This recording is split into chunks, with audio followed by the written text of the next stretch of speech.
काठमांडू में आने का उद्देश्य क्या है, नेपाल में आने का? नरेंद्र मोदी जी की नेपाल यात्रा होने जा रही है। अभी पिछले पखवाड़े नेपाल सरकार के 2 मंत्री और बड़े अधिकारियों ने नई दिल्ली में आकर सरकार के लोगों से इस दिशा में बातचीत करी है। हम लोग पिछले 18 सालों से भारतीय पत्रकारिता महोत्सव का आयोजन इंदौर में करते आए हैं। काकरोच जनता पार्टी के नाम से एक्टिव हुआ है, जो इस समय देश में बड़ी संख्या में युवाओं को जोड़ने में सफल रहा है। पशुपतिनाथ जी की भूमि पर हमारे जैन तीर्थंकर का भी सरोकार है। जिस तरह से नेपाल में बड़ी संख्या में बालेन सरकार ने उनका उपयोग करके तख्ता पलटा है, हमारे यहाँ भी उसका उपयोग अधिक से अधिक होना चाहिए। हम लोग मीडिया कर्मियों की वर्कशॉप करते हैं। हम लोग देश के बड़े बड़े संपादकों को इंदौर बुला के उनके साथ परिसंवाद गोष्ठी करते हैं। 70% राज्यों में भारतीय जनता पार्टी अपनी सरकार बना चुकी है। 30% राज्यों में इस समय विपक्षी दलों की सरकार है। हिंदुत्व वाला पार्टी भारत में शासन कर रहा है। सर्वप्रथम तो मैं आपको ये जो स्टेट प्रेस क्लब है,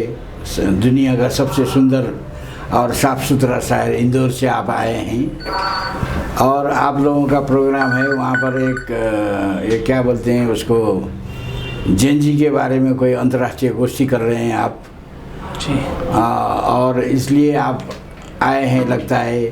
फिर भी मैं जानना चाहता हूँ कि आपका इस बार काठमांडू में आने का उद्देश्य क्या है, नेपाल में आने का? जी, बहुत बहुत नमस्कार आपको।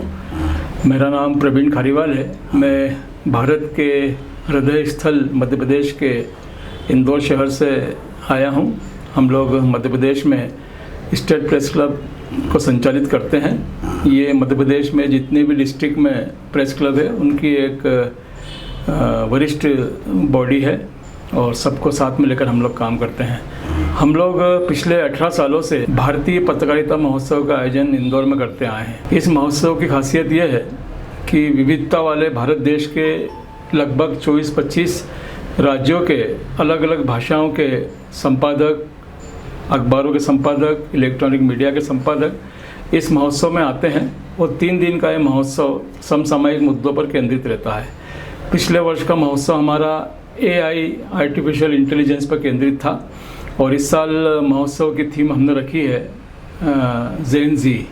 पूरी दुनिया में जिस तरह से जेन जी एक्टिव है और बदलाव की दिशा में बढ़ रहे हैं, तो उसी को केंद्र में विषय रख के हमने इस बार महोत्सव का आयोजन किया है। ये महोत्सव भारत के इंदौर शहर में 2, 3 और 4 अक्टूबर को होगा और उसी सिलसिले में हम लोग यहाँ पर सार्क मीडिया फोरम, सार्क देश और नेपाल सरकार के सूचना प्रसारण मंत्री को निमंत्रण देने के लिए यहाँ पर काठमांडू आए थे और पशुपतिनाथ जी की कृपा से सभी काम अच्छे हुए हैं। और आप जो सार्क लेवल में जो भूमिका खेलते आ रहे हैं, तो इसमें आपको नेपाल के तरफ से कोई अच्छा रिस्पॉन्स कैसा हो रहा है? देखिए, नेपाल में नई सरकार ने पूरी दुनिया में एक दस्तक दी है।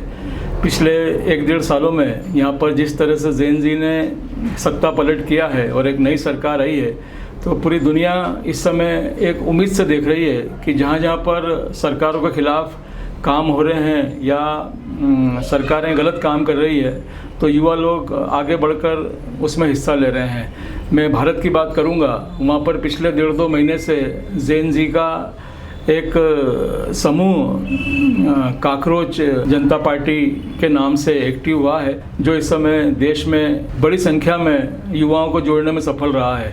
ये एक उल्लेखनीय बात है कि इस समय उस पार्टी की जितनी फॉलोइंग्स है वो सत्तारूढ़ भारतीय जनता पार्टी और प्रमुख विपक्षी दल कांग्रेस से कहीं अधिक बढ़ के है। तो जैन जी यदि कोई आह्वान करता है तो मुझे लगता है कि युवा विशेषकर उनसे जुड़ते हैं। और हाल ही में भारत में एक बड़ा नीट एग्ज़ाम का एक घोटाला हुआ, लाखों लोग स्टूडेंट के भविष्य से खिलवाड़ हुआ है, एग्ज़ाम में पर्चा लीक हुआ है। तो ये जैन जी जो है इस समय सिंगल पॉइंट प्रोग्राम चला रहा है कि भारत के जो शिक्षा मंत्री हैं धर्मेंद्र प्रधान, उनका इस्तीफा दिया जाए। उनका नई दिल्ली में धरना जारी है। इसके अलावा वो लोग अपनी पार्टी का विस्तार कर रहे हैं। तो मुझे लगता है कि आने वाले समय में जिन लोगों को भारतीय जनता पार्टी और कांग्रेस से निराशा हाथ लगती है या क्षेत्रीय दलों से, वो युवा जैन जी की तरफ बढ़ेंगे। और आपका जो प्रेस क्लब है जी, उसका क्या कॉकरोच डेमोक्रेटिक पार्टी की तरफ कुछ आप लोगों का अप्रोच क्या है? देखिए, हम लोगों ने कॉकरोच डेमोक्रेटिक पार्टी तो अभी बना है 1-2 महीने पहले।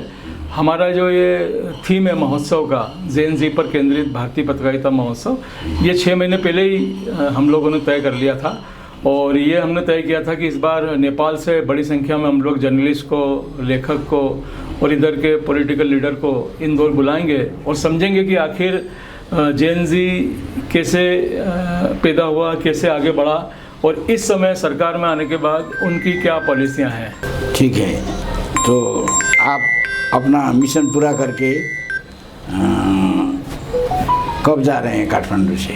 बिल्कुल, हम लोग 3 दिवसीय यात्रा पे यहाँ पर आए थे। अच्छा। और यहाँ पर सार्क देशों के ऑफिस में मिले, सेक्रेटरीट में, भारतीय दूतावास में मिले हम लोग, और अलग अलग वरिष्ठ पत्रकारों से भी हमने भेंट करी है।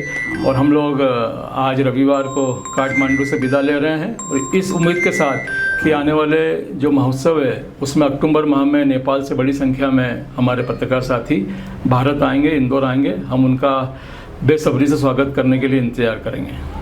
आप वैसे ये खारीवाल लोग होते हैं, जैनी लोग जी, और यहाँ आपको मालूम है कि ऋषभदेव महाराज, बिल्कुल, वो तो नेपाल में पैदा हुए थे। और कोई लोग बोलते हैं कि जो जैन धर्म के सबसे बड़े प्रवर्तक महावीर जी है, महावीर जैन, वो भी नेपाल में पैदा हुए थे। जी, इसके बारे में आपको क्या मालूम है? देखिए, ये बड़ा, चूँकि मैं जैन परिवार से ताल्लुक़ रखता हूँ, तो हमारे लिए गर्व की बात है कि पशुपतिनाथ जी की भूमि पर हमारे जैन तीर्थंकर का भी सरोकार है। प्रथम तीर्थंकर आदिनाथ जी, जिनका ऋषभदेव जी आदिनाथ जी नाम है, उनका भी, और इसके अलावा भी करीबन 3-4 जैन तीर्थंकर जो हैं वो नेपाल की पवित्र भूमि से संबंध रखे हैं। और इसलिए बड़ी संख्या में भारत के जो जैन धर्मावलंबी हैं वो अपनी यात्राओं में नेपाल आते हैं और कैलाश पर्वत पर भगवान ऋषभदेव जी की जो निर्वाण स्थली है वहाँ पर जाके आशीर्वाद पढ़ते हैं।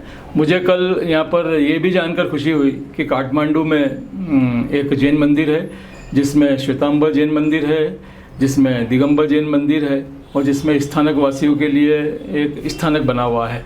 तो ये एक काठमांडू में अनूठा जैन धर्मावलंबियों को जोड़ने के लिए एक प्रयोग किया गया है।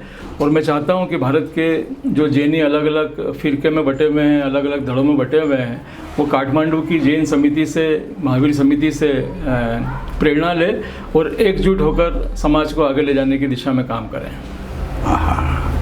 बहुत बहुत धन्यवाद आपको और आपकी यात्रा शुभ हो। आप हमारे यहाँ भिरकुटी ये जो टेलीविज़न के दफ्तर में आए, इसके लिए आपको बहुत धन्यवाद और आपकी यात्रा की शुभकामना व्यक्त करते हैं। और इसके अलावा कोई आपको अपनी तरफ से नेपाल के अपने मित्रों को या हिंदुस्तान के लोगों को नेपाल इंडिया रिलेशन के बारे में कुछ कहना है तो बोलिए। मैं एक बात और कहना चाहूँगा कि विश्व प्रेस फ्रीडम इंडेक्स जो है उसमें इस बार 2 चीज़ उल्लेखनीय हुई है। एक, भारत विश्व प्रेस फ्रीडम में नीचे आया है और एक, नेपाल का क्रम ऊपर हुआ है। तो ये नेपाल के पत्रकारों के लिए, मीडिया के लिए काफ़ी अच्छा संकेत है कि वर्ल्ड प्रेस फ्रीडम में साउथ एशिया में वो सबसे ऊपर के क्रम पे है। तो मैं यहाँ के मीडिया कर्मियों को और जर्नलिस्ट को बधाई देता हूँ कि वे अपने काम को बेहतर तरीके से कर रहे हैं। और भारत में ये हमारे लिए चिंता का विषय है कि इतना बड़ा 150 करोड़ का लोकतंत्र होने के बावजूद, प्रेस की फ्रीडम होने के बावजूद, हम लोग वो मुकाम क्यों नहीं हासिल कर पा रहे हैं। तो मुझे लगता है कि भले ही नेपाल एक छोटा देश है, लेकिन कुछ चीज़ें हमको उससे भी सीखना चाहिए। पिछली सरकार की जो तख्ता पलट हुई उसमें जिस तरह से सोशल मीडिया का उपयोग सरकार ने किया, ठीक उसी तरह का काम भारत में भी करने की आवश्यकता है। क्योंकि जो समाचार पत्र हैं, प्रिंट मीडिया, उस पर सरकारों का और पूंजीपतियों का हस्तक्षेप बढ़ते जा रहा है और धीरे धीरे वे सरकार के समर्थन में खड़े नजर आते हैं। तो आम पाठक को लगता है कि हमारे मन की बात, हमारी समस्या, करप्शन कौन उठाएगा। तो मुझे लगता है कि सोशल मीडिया या डिजिटल प्लेटफॉर्म है, जिस तरह से नेपाल में बड़ी संख्या में बालेन सरकार ने उनका उपयोग करके तख्ता पलटा है, तो हमारे यहाँ भी उसका उपयोग अधिक से अधिक होना चाहिए, यही मैं अपेक्षा करूँगा। आप 38 साल से प्रेस में हैं जी, और आप लोग बहुत समय से बहुत बड़ा संघर्ष भी कर रहे हैं। आप अपनी खास जो स्टेट प्रेस क्लब है उसका उपलब्धि क्या समझते हैं, क्या चीज़ है? देखिए, हम लोग state press club Madhya Pradesh है और मुझे ये कहते हुए गर्व है कि हमारा जो प्रेस क्लब है पूरे इंडिया में सबसे एक्टिव प्रेस क्लब है। देश के कई बड़े प्रेस क्लब इस बात को खुलेआम से कहते हैं कि इंदौर में जो प्रेस क्लब है वैसा वाइब्रेंट प्रेस क्लब पूरे देश में नहीं है। हम लोग एक्सीलेंसी इन जर्नलिज्म, पत्रकारिता में उत्कृष्टता को बढ़ावा देने के लिए लगातार काम करते हैं। हम लोग मीडिया कर्मियों की वर्कशॉप करते हैं। हम लोग देश के बड़े बड़े संपादकों को इंदौर बुला के उनके साथ परिसंवाद गोष्ठी करते हैं। हम लोग मास्टर क्लास लगाते हैं, दिन भर एक क्लास चलती है, उसमें बड़े पत्रकार, नए युवा पत्रकारों को और मीडिया के स्टूडेंट को सिखाते हैं कि किस तरह की पत्रकारिता की जाना चाहिए। इसके अलावा हमारे 2 टूर होते हैं हर साल। एक इंटरनेशनल टूर होता है, किसी भी देश में जाते हैं हम दुनिया के, और एक हमारे देश का टूर होता है जिसमें हम लोग स्टडी टूर पर निकलते हैं। और इसकी खासियत ये रहती है कि इसमें जर्नलिस्ट के साथ उनके परिवार के मेंबर भी रहते हैं। तो इस तरह के काम लगातार प्रेस क्लब करता आया है और ये हम लगातार कई वर्षों से कर रहे हैं, इसलिए हमें ये तमगा हासिल है कि हम देश के सबसे सक्रिय प्रेस क्लब हैं। और आपको थोड़ा मैं पीछे ले जाना चाहता हूँ जी। हिंदुस्तान में अभी मोदी जी का सरकार है जी, और मोदी जी दिन पर दिन प्रगति कर रहे हैं। वो आगे राष्ट्रपति बनने वाले हैं और जो आदित्यनाथ जी है वो प्राइम मिनिस्टर बनेंगे और हिंदू राष्ट्र बनाएंगे और जो धर्मावलंबी लोग हैं उनका ज़्यादा वो उनको आगे बढ़ाएंगे, ऐसा सुनने को मिलता है। मगर आपने कहा कि वहाँ पर जो युवा है वो असंतुष्ट है, जेन जी का आंदोलन चल रहा है जी। और धर्मेंद्र जी को हटाने की मांग हो रही है, तो इसमें कुछ आपको कैसा लगता है? देखिए, आपने 2 बात कही है। एक तो सनातन की बात करी है आपने, तो मैं समझता हूँ कि नेपाल और भारत दोनों को मिलकर दुनिया में सनातन धर्म के लिए काम करना चाहिए मिलकर। यदि हम ऐसा करेंगे तो जो गैर सनातनी शक्तियाँ हैं उनसे मिलकर लड़ पाएंगे, मुकाबला कर पाएंगे। तो ये एक वक्त की ज़रूरत है जिस पर दोनों ही सरकारों को ध्यान देना चाहिए। और मुझे लगता है कि आने वाले दिनों में प्रधानमंत्री माननीय नरेंद्र मोदी जी की नेपाल यात्रा होने जा रही है। अभी पिछले पखवाड़े नेपाल सरकार के 2 मंत्री और बड़े अधिकारियों ने नई दिल्ली में आकर सरकार के लोगों से इस दिशा में बातचीत करी है। तो मुझे लगता है कि नई सरकार और भारत की सरकार मिलजुल कर काम करेगी और मोदी जी के नेपाल आने से एक नया संदेश दुनिया में जाएगा। और जहाँ तक युवाओं के असंतोष की बात है, निश्चित तौर पर जब नीट एग्ज़ाम जिसमें लाखों बच्चे करोड़ों रुपए की फ़ीस देकर अपना 2-2, 3-3 साल की मेहनत कर जब एग्ज़ाम देते हैं और उनका पर्चा लीक हो जाता है तो बड़ा करोड़ों विद्यार्थियों का करियर बर्बाद होता है। और आज संयोग से वो दोबारा से वो एग्ज़ाम होने जा रही है और इस बार सरकार ने काफ़ी पुख्ता प्रबंध किए हैं। एयरफोर्स को इस बार इन्वॉल्व किया है। एयरफोर्स के हेलीकॉप्टर से सब दूर पर्चे जा रहे हैं, इसलिए लीक होने की कोई संभावना नहीं है। लेकिन कहीं ना कहीं कुछ ऐसे घटनाक्रम हो जाते हैं जिससे युवा लोग नाराज़ हो जाते हैं और मुझे लगता है कि सरकार को उस पर समय रहते और त्वरित ध्यान देना चाहिए। वैसे हिंदुस्तान में बहुत बड़े बड़े आंदोलन हुए और वो जो पीछे जो लोग आए थे वहाँ दिल्ली में, अन्ना हजारे जी का आंदोलन हुआ था। अन्ना हजारे जी के बाद भी केजरीवाल जी सरकार में आए थे नई दिल्ली में। कॉकरोच पार्टी का जो आह्वान हुआ था और उससे पहले आपको लद्दाख में भी बहुत बड़ा जबरदस्त आंदोलन हुआ। इन आंदोलनों का असर कैसा है वहाँ पर? देखिए, जब यूपीए की सरकार थी उस समय अन्ना हजारे जी ने गांधी वांधी आंदोलन करा था और पूरे देश के युवाओं को जोड़ा था। वो भी जैन जी जैसा ही आंदोलन था। और उसके बाद नई दिल्ली में जो सरकार थी वो बदली, अरविंद केजरीवाल मुख्यमंत्री बने और उन्होंने काफ़ी अच्छा काम करा, जनता के सुख सुविधा के लिए काम किया। लेकिन चूंकि केंद्र में सरकार उनकी विरोधी थी तो उनके मंत्रियों को लगातार जेल भेजा गया और उन्हें बदनाम करने की एक साजिश रची गई। लेकिन समय के साथ सभी हाई कोर्ट से, सुप्रीम कोर्ट से बरी होते चले गए। तो इस समय अरविंद केजरीवाल जी की सरकार नई दिल्ली में थी, लेकिन अभी पंजाब में उनकी सरकार है और कुछ राज्यों में वो अपना संगठन बढ़ा रहे हैं। तो ये आम आदमी पार्टी की सरकार जो थी, इस समय जो जेन जी का आंदोलन चल रहा है कॉकरोच डेमोक्रेटिक पार्टी के साथ, यह कयास लगाए जा रहे हैं कि उसके पीछे कहीं ना कहीं आम आदमी पार्टी के लोग भी सपोर्ट में खड़े हैं। तो इस तरह की कवायद चल रही है और इसीलिए हम लोग नेपाल आए हैं कि यहाँ जेएनजी के आंदोलन को समझें और उनकी एक्टिविटी को जानें। आप समझते हैं हिंदुस्तान में जो पॉलिटिकल पावर है वो बदल जाएगा क्या? कैसा लगता है? मुझे मुश्किल लगता है, क्योंकि भारतीय जनता पार्टी कई मुद्दों पर अच्छा काम कर रही है और साथ में वो एक काम और करते हैं, विपक्ष को नेस्तनाबूद करने का। तो अभी देश में हालत ये है कि विपक्ष के सांसदों को प्यार से, मोहब्बत से, ज़बरदस्ती से अपनी तरफ किया जा रहा है। इसलिए मुझे उम्मीद कम लगती है कि आने वाले समय में कोई बहुत बड़ा बदलाव हमको केंद्र सरकार में देखने को मिलेगा। हाँ, सीटों की संख्या कम ज़्यादा हो सकती है, लेकिन अभी आने वाले जुलाई का जो सेशन है लोकसभा का मानसून सत्र, उसमें देश में लोकसभा की सीटों को बढ़ाने का और महिला आरक्षण बिल लाने के लिए सरकार बड़ी तेज़ी से 360 सांसदों का उनको सपोर्ट चाहिए, जिसमें उन्हें अभी 60 सांसद कम है। तो उसके लिए कई पार्टियों में टूट-फूट हो रही है, कई पार्टी के लोग आगे रह के भारतीय जनता पार्टी को सपोर्ट कर रहे हैं, कुछ पर्दे के पीछे से सपोर्ट कर रहे हैं। तो इस समय जुलाई महीना भारत के लिए काफ़ी खास है। लेकिन इन सब के बावजूद भी, जैसा आपने कहा, मुझे आने वाले समय में आज की तारीख में संभावना कम नज़र आती, क्योंकि विपक्ष को जिंदा नहीं रहने दिया जा रहा है। वहाँ विपक्ष को परेशान किया जाता है ईडी से, सीबीआई से, जांच एजेंसियों से। तो वैसे में किसी भी पार्टी का सर्वाइव करना बड़ा मुश्किल होता है और लगभग 70% राज्यों में भारतीय जनता पार्टी अपनी सरकार बना चुकी है। 30% राज्यों में इस समय विपक्षी दलों की सरकार है। हिंदुत्व वाला पार्टी भारत में शासन कर रहा है और वहाँ सबसे ज़्यादा गौ हत्या हो रहा है बोलते हैं। और निश्चलानंद और बाकी जो शंकराचार्य जी हैं, शंकराचार्य भगवान आगे आए हुए हैं, उनका आंदोलन का असर क्या है? देखिए, गौ माता को विशेष दर्जा प्राप्त है हिंदू धर्म में, माता के रूप में हम मानते हैं। लेकिन चूंकि भारत बड़ी विविधता का देश है, वहाँ कई धर्म के लोग, कई भाषा के लोग और कई प्रांत हैं, जिसमें कुछ राज्यों में गौमांस खाया जाता है और कुछ राज्यों में उसे पूजा की जाती है। तो ये एक सरकार के लिए भी हमेशा से एक चुनौतीपूर्ण विषय रहा है।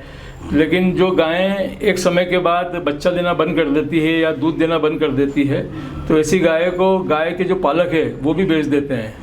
जब तक गाय दूध देती है उनके लिए वो माता रहती है, जिस दिन गाय दूध देना बंद कर देती है वो उनके लिए एक लाइबिलिटी हो जाती है। तो ऐसे में वो लोग गाय को बेच देते हैं और वो सीधे कसाई के हाथ में जाती है, वो गाय कट जाती है। उन राज्यों में जाती है जहाँ पर लोग गोमांस का भक्षण करते हैं। लेकिन इन सब के बावजूद भी मेरा ऐसा मानना है, और कई राज्यों ने गोरक्षण पर, गो हत्या पर रोक लगा रखी है और कड़े कानून भी बनाई है। लेकिन ये सब राज्यों में नहीं है, 2-4 राज्यों में इस समय, उत्तर भारत के 2-4 राज्यों में है। लेकिन दक्षिण भारत में जहाँ पर गोमांस खाया जाता है वहाँ पर इस तरह के कानून की ज़रूरत है। साथ में सरकार को ये भी देखना है कि जो गाय अनुपयोगी हो गई है दूध देने के हिसाब से, बच्चा देने के हिसाब से, उनके संरक्षण के लिए क्या करें। तो ये एक बड़ा संवेदनशील मुद्दा है। लेकिन धर्माचार्य हो, शंकराचार्य हो, सभी सरकार को आह्वान करते हैं कि आप गौ रक्षा के लिए और गौ को सेवा करने के लिए लगातार बजट बढ़ाइए, उनके खाने के लिए, दाना पानी के लिए, चारे के लिए बजट बढ़ाइए। इस तरह की बातें लगातार चल रही है। हिंदुस्तान में अब राजनीति में जो विकृतियां हैं उनको परिवर्तन करने के लिए जो प्रेस के साइड से आप लगातार संघर्ष कर रहे हैं, इसके लिए आपको हम लोग बधाई देते हैं, आपको सफलता की कामना करते हैं।